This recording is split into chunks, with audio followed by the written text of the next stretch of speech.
আকাশের দিকে তাকিয়ে ব্রজ ভাষায় লিখে ফেললেন গহন কুসুম কুঞ্জ মাঝে। বৈষ্ণব পদাবলীর অনুপ্রেরণাতে লেখা ওনার 22টি কবিতা গীতি কাব্য বই প্রকাশ পেল তার অনেক বছর পর 1884-তে। নবরসের প্রথমটি শৃঙ্গার, রাধাকৃষ্ণের প্রণয় নীলকে উৎসর্গিত সে কাব্য ভানু সিংহের পদাবলী থেকে নেওয়া।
মণিপুর রাজ শান্তনু তার কন্যাকে যোদ্ধা হিসাবে বড় করেছিলেন, কিন্তু সকল হিসাব বদলে গেল যখন অজ্ঞাতবাসকালে অর্জুনের প্রবেশ ঘটল মণিপুর রাজ্যে।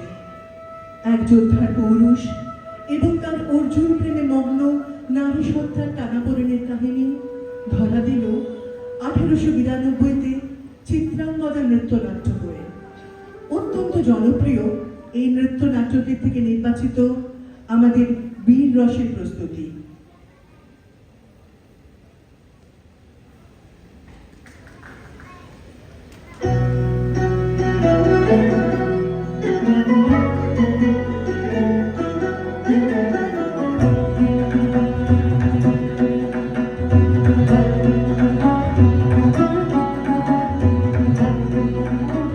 মণিপুর রাজের ভক্তিতে তুষ্ট হয়ে শিব বর দিয়েছিলেন যে তাঁর বংশে কেবল পুত্রই জন্মাবে। তৎসত্ত্বেও যখন রাজকুলে চিত্রাঙ্গদার জন্ম হল, তখন রাজা তাকে পুত্ররূপেই পালন করলেন। রাজকন্যা অভ্যাস করলেন ধনুর্বিদ্যা, শিক্ষা করলেন যুদ্ধবিদ্যা, রাজদণ্ডনীতি।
গৌতম বুদ্ধের প্রিয় শিষ্য আনন্দ গ্রীষ্মের দুপুরে বিহার ফেরার পথে যে কুয়ো পড়ে দেখলেন সেটা থেকে এক তরুণী জল দিচ্ছেন। তৃষ্ণার্ত আনন্দ প্রকৃতি নামক তরুণীর কাছে জল চাইতে মেয়েটি সংকোচে বলল যে তার ছোঁয়াতে জল অশুদ্ধ হয়ে গেছে, আনন্দে সেটা আর পান করা উচিত নয়। মানসিক এবং সামাজিক ক্রমবিবর্তনের এই প্রতিচ্ছবি 1933 সালে প্রকাশিত হল চণ্ডালিকা নাটক রূপে। আসুন এই নৃত্যনাট্যটি থেকে নেওয়া করুণ রসের কিছু অংশ দিয়ে পরিচয় করিয়ে দিই চণ্ডালিকার সঙ্গে।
নাটক মানুষ, সমাজ এবং সময়ের প্রতিচ্ছবি মাত্র।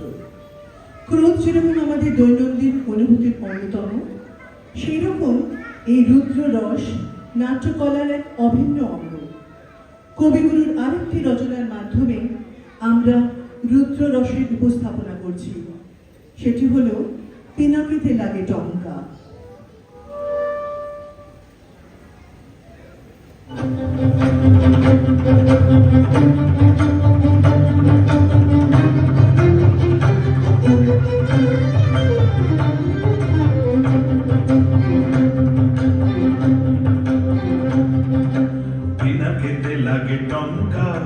পিনাকিতে লাগে টঙ্কা বসুন্ধরার পঞ্জর তলে, কম্পন জাগে শঙ্কা। পিনাকিতে লাগে টঙ্কা, পিনাকিতে লাগে টঙ্কা বসুন্ধরার পঞ্জর তলে, কম্পন জাগে শঙ্কা। পিনাকিতে লাগে টঙ্কা, পিনাকিতে লাগে টঙ্কা।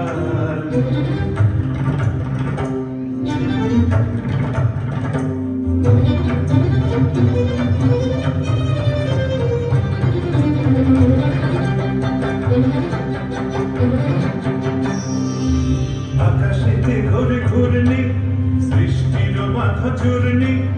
আকাশেতে ঘোরে ঘূর্ণি, সৃষ্টির বাঁধা চূর্ণি। বজ্র ভীষণ গর্জন রব প্রলয়ের জয় টঙ্কার। পিনাকিতে লাগে টঙ্কার, পিনাকিতে লাগে টঙ্কার, পিনাকিতে লাগে টঙ্কার। কবিগুরুর নাটক কি তাহলে শুধু প্রেম, অন্তর্দ্বন্দ্ব বা সমাজ চেতনাকে ঘিরে? খুব ভুল করবেন তা ভাবলে। অপরাধ, চক্রান্ত, প্রতিশোধ সবকিছুর স্বাদ পাওয়া যায় ওনার শেষ নৃত্যনাট্য শ্যামাতে। 1939 প্রকাশিত রুদ্ধশ্বাস টান টান নাটকটির থেকে নেওয়া আমাদের বিভৎস রসের প্রস্তুতি। কাহা দিতে হবে রে রে পাপিষ্ঠা, জীবনে পাবি না শান্তি। ভাঙিবে ভাঙিবে কলুষণীর বজ্র আঘাতে, কাহা দিতে হবে রে রে পাপিষ্ঠা। হে ক্ষমা করুণা, ক্ষমা করো। এ জন্মের লাগি তোর পাপ মূল্যে কেনা, মহাপাপ ভাগি এ জীবন পরিণীতে কৃত। কলঙ্কিনী ঠিক নিঃশ্বাস মোর তোর কাছে কলঙ্কিনী।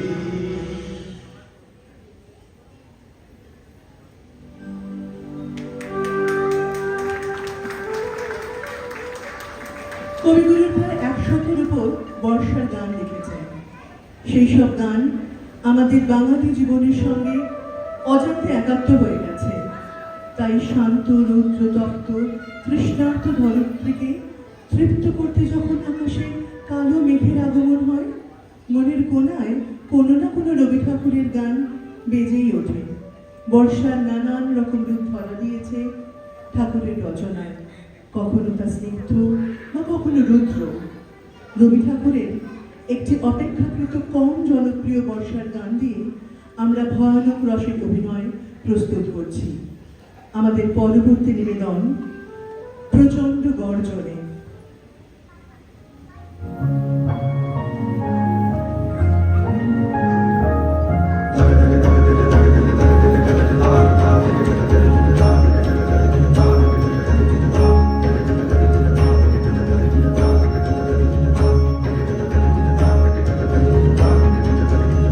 প্রচণ্ড গর্জনে আসিল কি দুর্দিন, দারুণ ঘন ঘটা অবিরল রোশনী তার জন। প্রচণ্ড গর্জনে আসিল কি দুর্দিন, দারুণ ঘন ঘটা অবিরল রোশনী তার জন। প্রচণ্ড গর্জনে ঘন ঘন দামিনী ভুজঙ্গ ক্ষত যামিনী, ঘন ঘন দামিনী ভুজঙ্গ ক্ষত যামিনী। অম্বর করিছে অন্ধ নয়নে অশ্রু পরিশন। প্রচণ্ড গর্জনে আসিল কি দুর্দিন, দারুণ ঘন ঘটা অবিরল রোশনী তার জন। প্রচণ্ড গর্জনে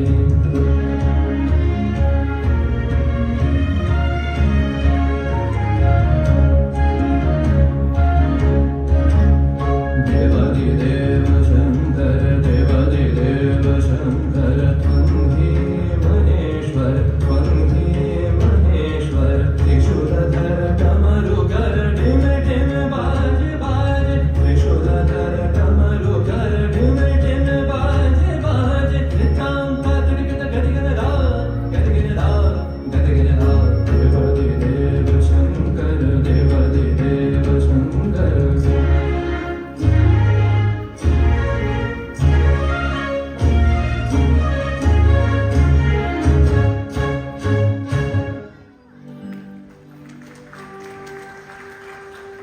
আমাদের জীবনের প্রতিটি মুহূর্ত অসংখ্য ছোট ছোট অনুভূতির আবেশে জড়ালো। আনন্দ, দুঃখ, প্রেম, বেদনা সকল দিয়েই জীবন। আর 1924 লেখা এই গানটির মধ্যে দিয়ে উনি আমাদের সকলকে জীবনকে উদযাপন করার ইঙ্গিত দিয়েছেন। এমন কোনো বঙ্গ সন্তান পাওয়া কঠিন যিনি এই গান কখনো শোনেননি বা গুনগুনকরণ। বিস্ময় রাসের মাধ্যমে প্রস্তুত ঠাকুরের জীবন দর্শনের এই গান আশা করি অনন্তকাল আমাদের অনুপ্রাণিত করবে। আমাদের পরবর্তী নিবেদন আকাশ ভরা সূর্য তারা।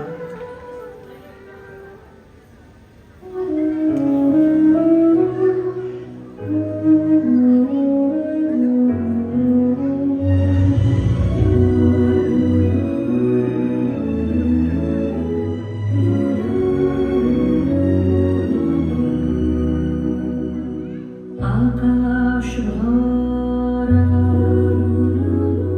সূর্য তারা,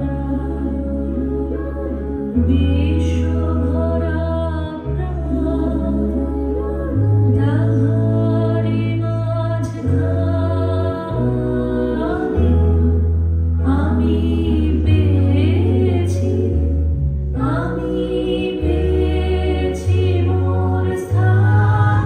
বিষয় তাই জাগে আমার গান। আকাশ ভরা সূর্য তারা, বিশ্ব ভরা প্রাণ, তাহারি মাঝখানে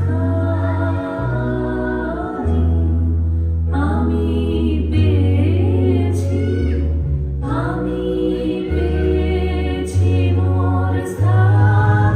বিষয় তাই জাগে আমার গান। আকাশ ভরা।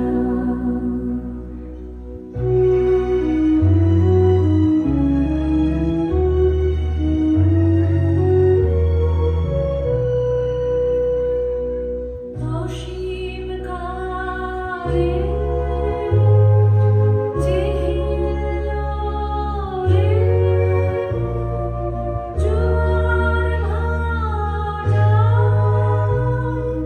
ভুবন দোলে।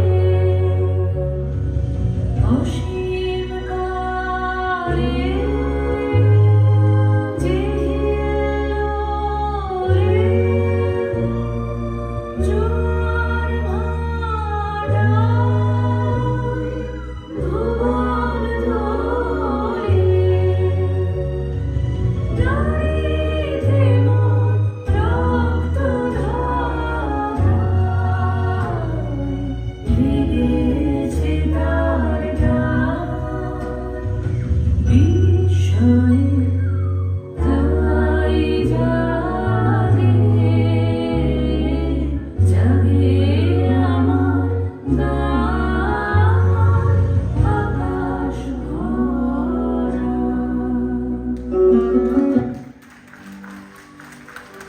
দস্যু রত্নাকর যে পরবর্তীকালে ঋষি বাল্মীকি হয়ে রামায়ণ রচনা করলেন সেটা কোথায় সকলেই জানেন।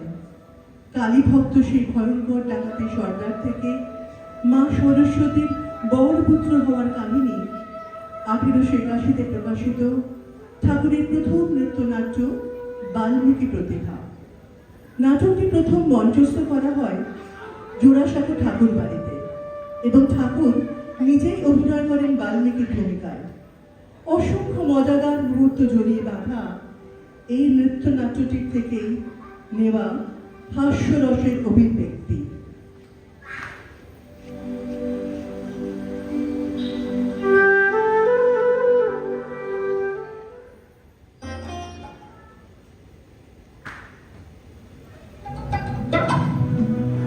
প্রাণ নিয়ে তো সটকেছি রে, করবি এখন কি? ওরে ওরা করবি এখন কি?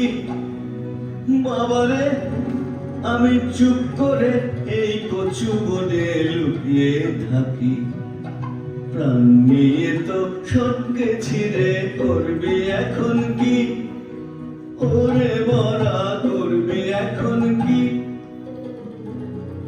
এই মরদের মুরতখানা দেখেও কিরে ভড়কালি না এই মরদের মরদখানা, দেখেও কিরে ভড়কালি না, বাহ বাহ বাহ বাহ, সাবাস তোরে সাবাস রে তোর ভরসা দেখি, বাহ বাহ সাবাস তোরে সাবাস রে তোর ভরসা দেখি, প্রাণ নিয়ে তো ছটকেছি রে, করবি এখন কি ওরে মরা, করবি এখন কি?